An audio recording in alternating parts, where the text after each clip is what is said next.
들리세요? 예, 잘 계셨죠? 잠깐만, 그림자 같지네. 예.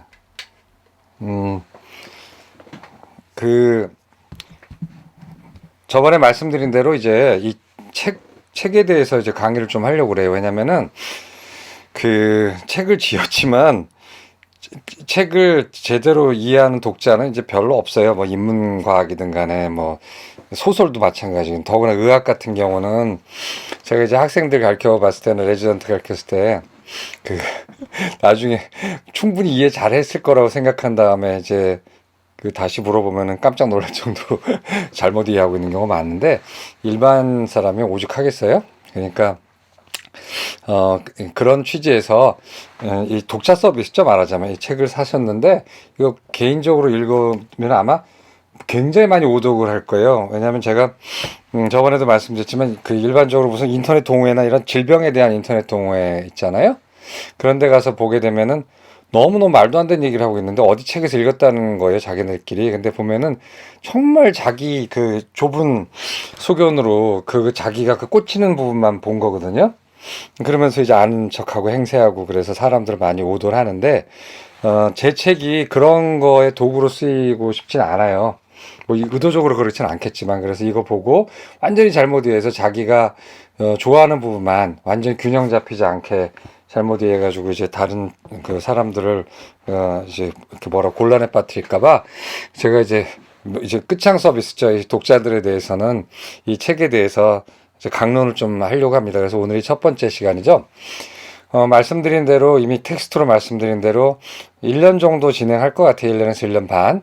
그리고 한 달에 한 번 또는 이제 2달에 3번 정도 챕터별로 이렇게 쭉 이렇게 좀 할 것 같아요. 그래서 순서대로 하는 게 좋을 것 같아요. 좀 어려운 부분이 있긴 하지만, 그래도 일장을 제대로 띄게 되면은 이거 굉장히, 이거는 뭐 정말로 쾌감이 있을 겁니다. 이게 지적인 쾌감이 있거든요. 뭔가를 이해했을 때 뭔가 이렇게 흐리멍덩하게 이렇게 잘못 알고 있다가 어느 날 갑자기 렌즈에 포커스가 딱 맞출 때 짜자자장 하고 쨍 하는 그런 순간이 있는데, 그럴 때 이때 지적인 쾌감이 꽤 있어요. 저는 이제 이 지질 쪽 대사하고 혈당 대사를 공부하면서 그런 몇 번의 아주 큰 기쁨을 맛본 적이 있는데, 뭐 여러분들이라고 안 되리라고 보진 않습니다. 그러니까 저랑 한번 같이 가보죠. 그래서 오늘은 1장 책 피십시오. 바로 강독할 건데, 뭐 다 읽는 건 아니고 이제 이 책에 대해서 오늘 말씀드릴 거예요. 책은 1장 우리 몸은 어떻게 작동할까?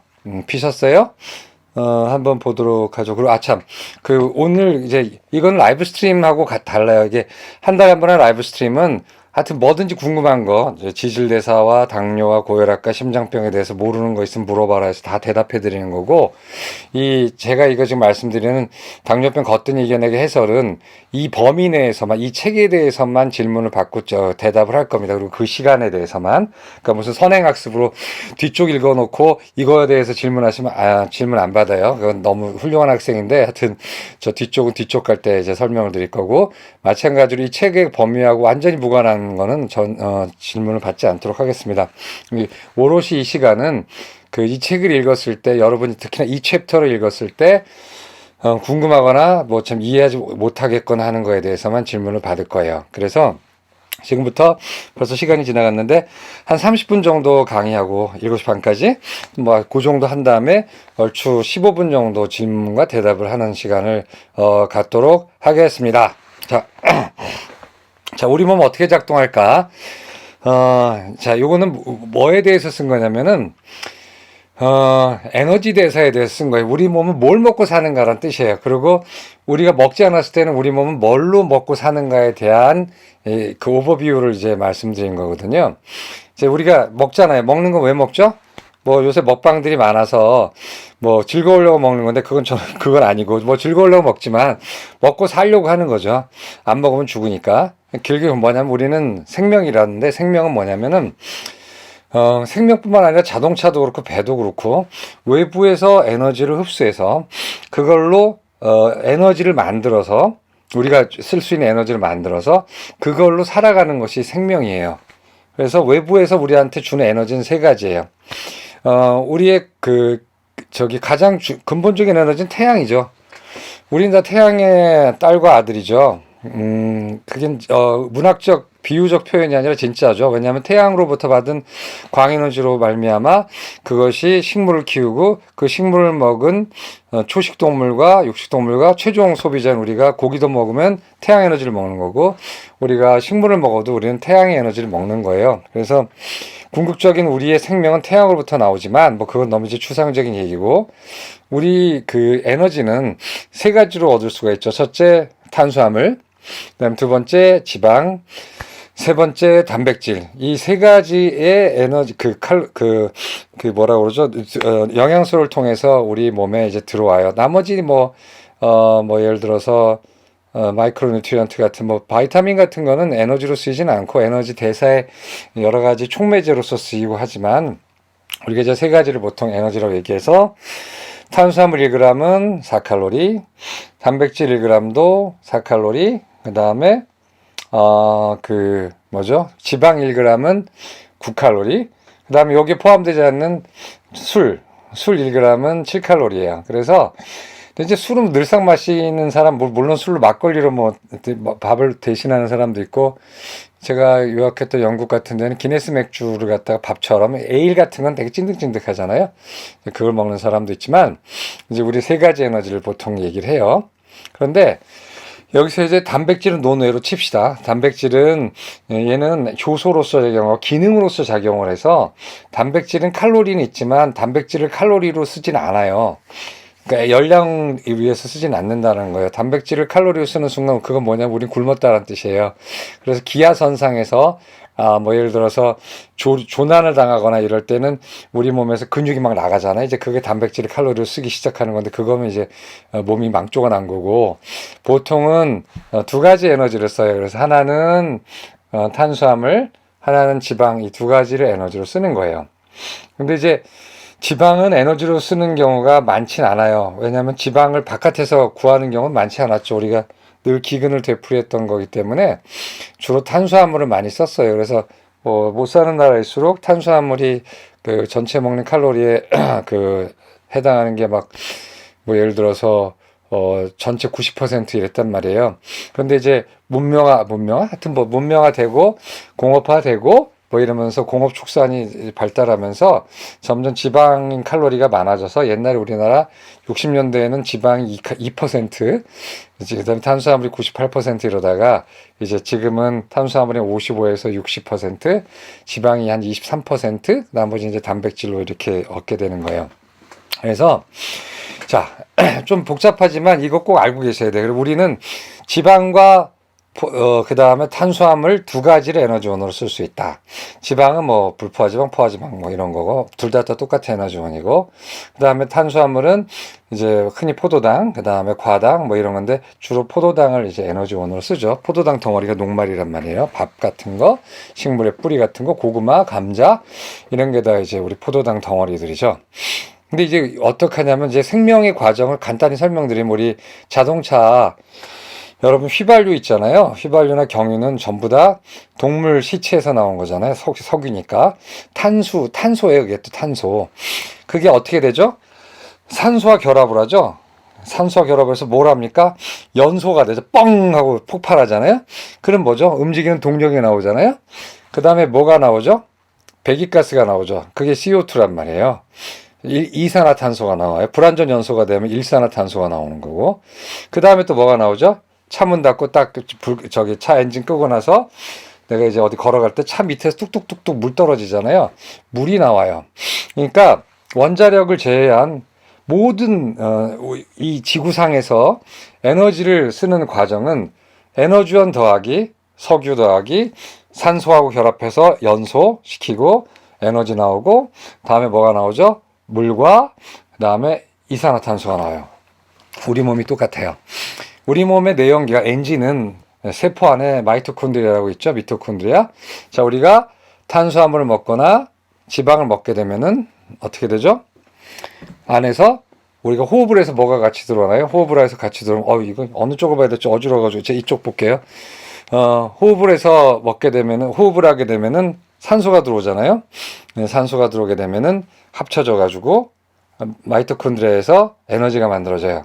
그 에너지가 ATP라는 거고, 그 부산물로 뭐가 나오죠? 이산화탄소하고, 그 다음에 또 뭐가 나오냐면은 물이 나와요. 그래서 우리 어떻게 되죠? 숨을 쉬어야지 사는 거예요. 그래서 숨을 쉬면서 산소를 받아들이고, 그 산소와 더불어서 에너지를 만들고, 뭘로 만들죠? 지방과 탄수화물을 만들고, 음식이죠. 그 다음에 뭐가 나와요? 후 내뱉어지죠. 이게 뭐죠? 이산화탄소 배출해야 되죠. 그 다음에 소변이 나오죠.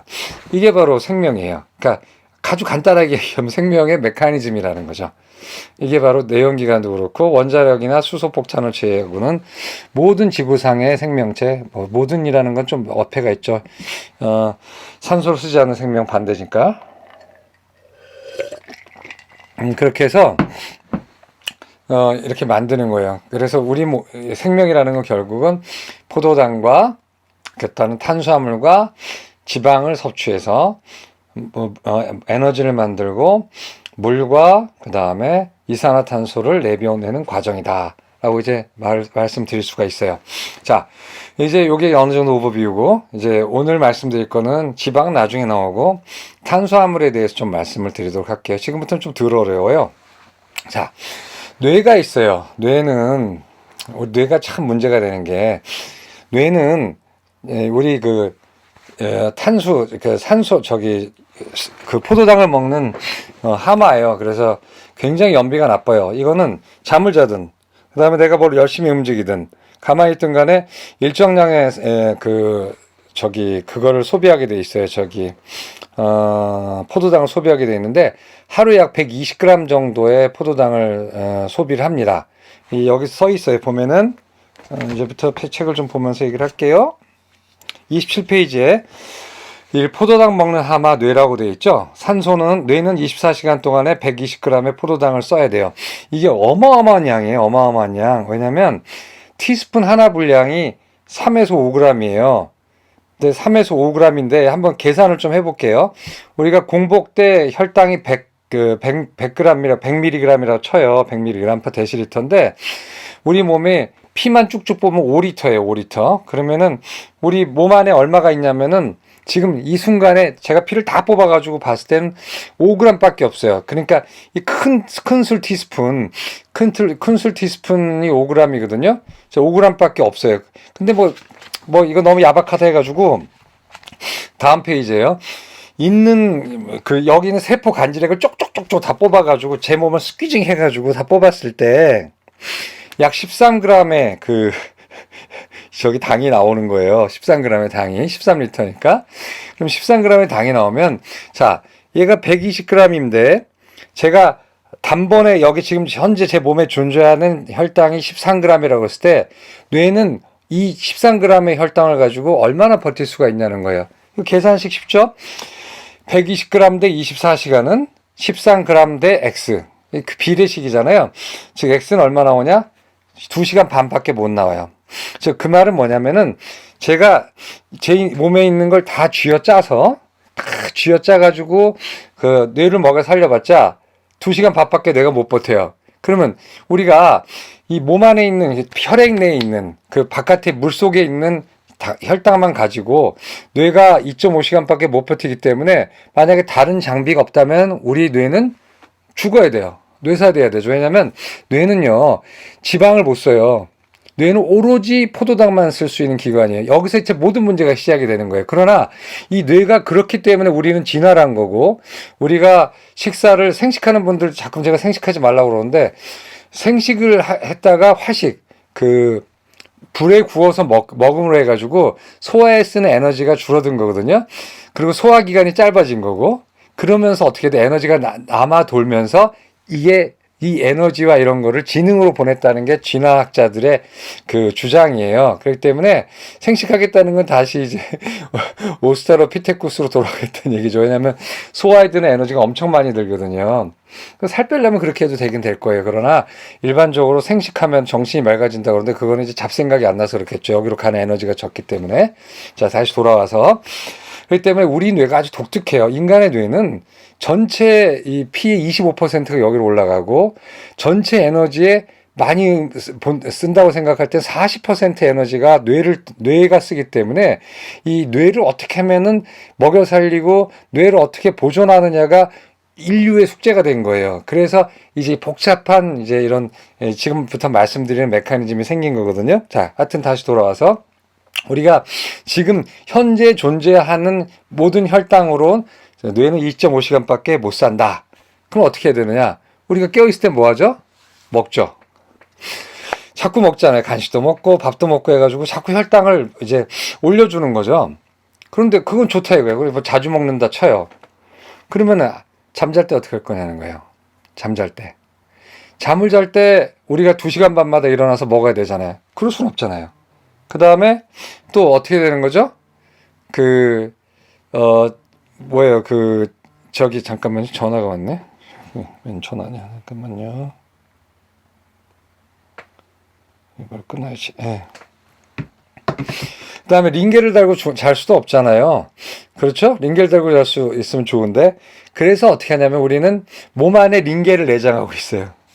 몸 안에 다른 먹어서 들어오는, 깨어있을 때는 먹어서 이제 포도당이 들어오게 하지만 잘 때는 우리 몸 안에서 거기서 포도당이 나오게 해줘요.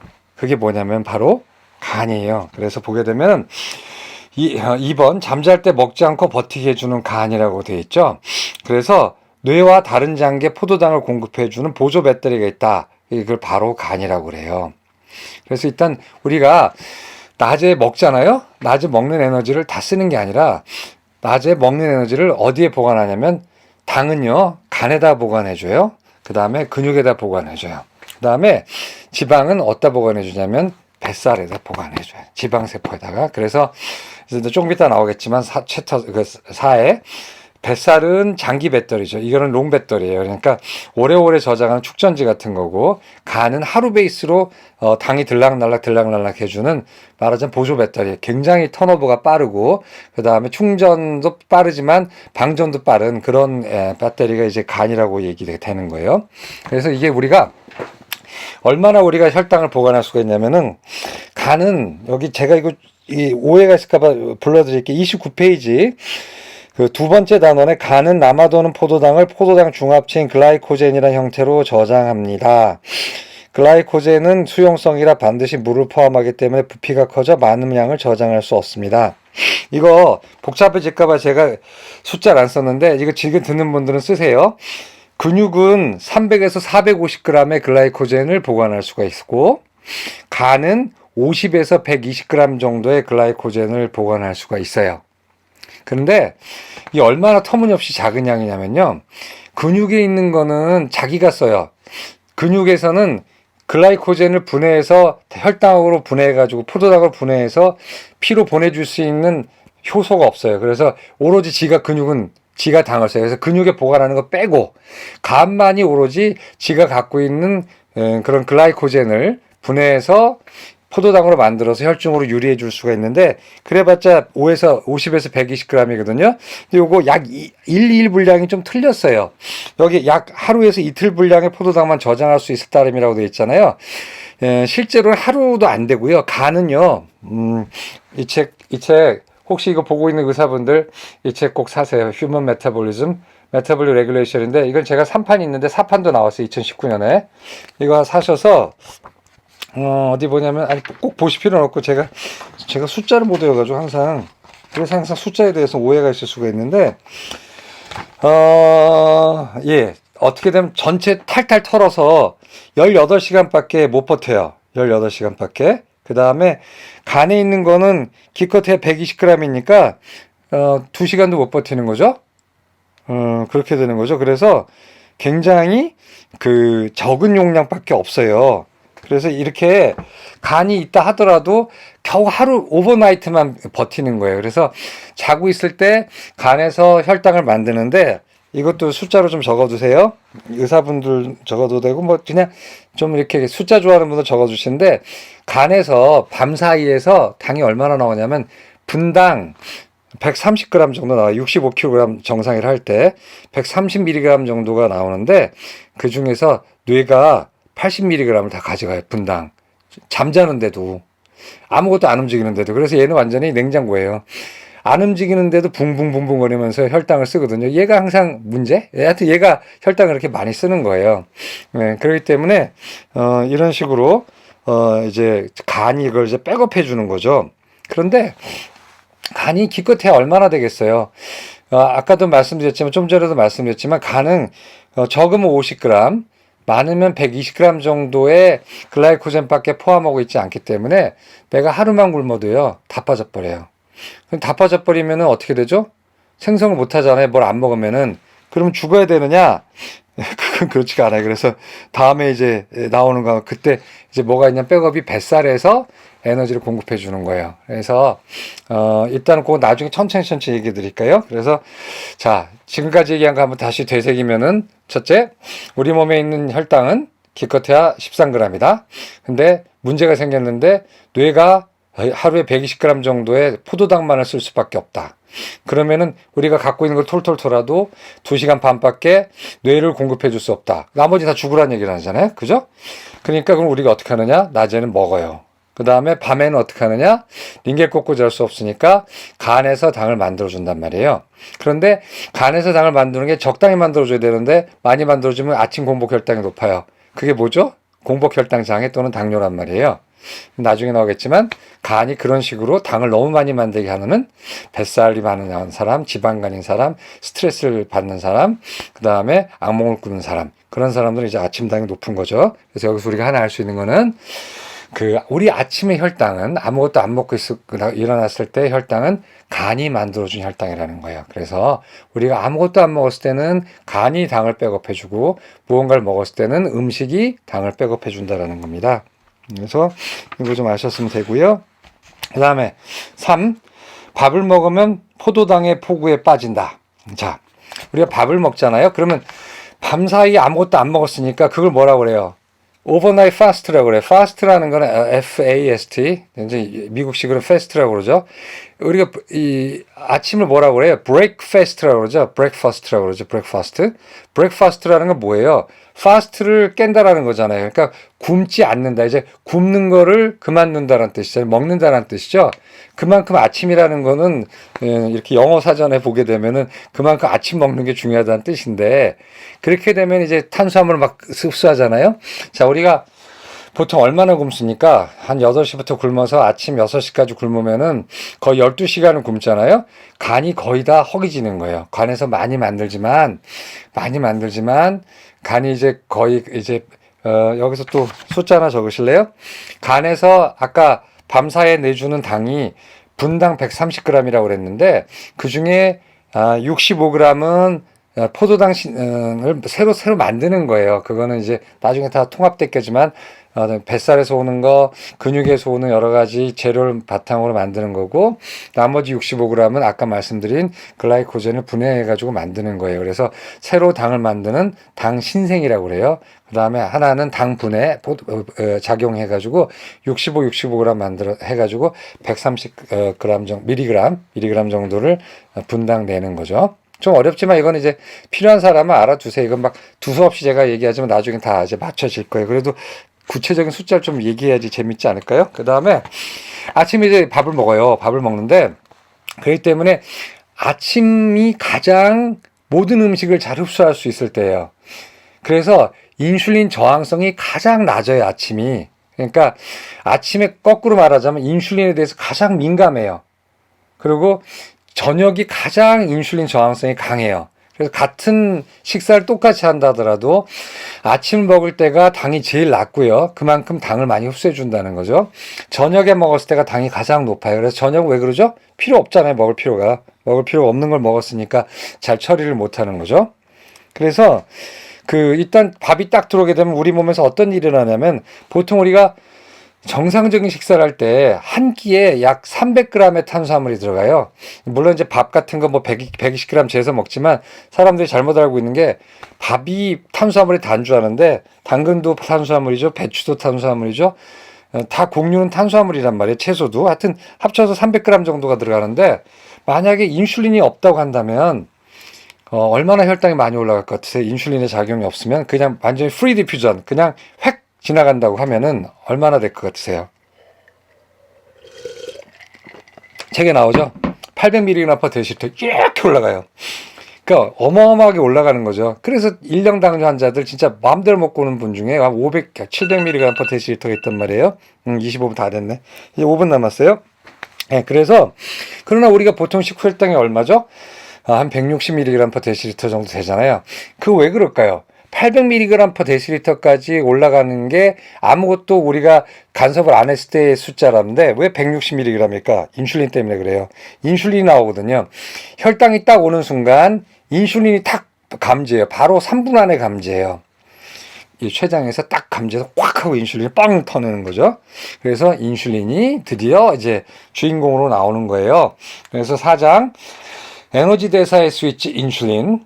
인슐린은 췌장에서 분비되는 호르몬으로 에너지 대사에 아주 중요하다. 여러분 인슐린에 대해서 오해를 하고 있는 사람들이 있는데 인슐린이 혈당을 떨어뜨린다고 잘못 알고 있는 사람들이 있어요. 인슐린이 혈당을 떨어뜨리지 않아요. 인슐린은 세포가 포도당을 쓰게 만들어주는 호르몬이에요. 그러니까 결과적으로 혈당은 떨어지게 돼 있어요. 이거 굉장히 중요한 터닝 포인트인데 의사든지 일반인든지 생각을 고치셔야 돼요.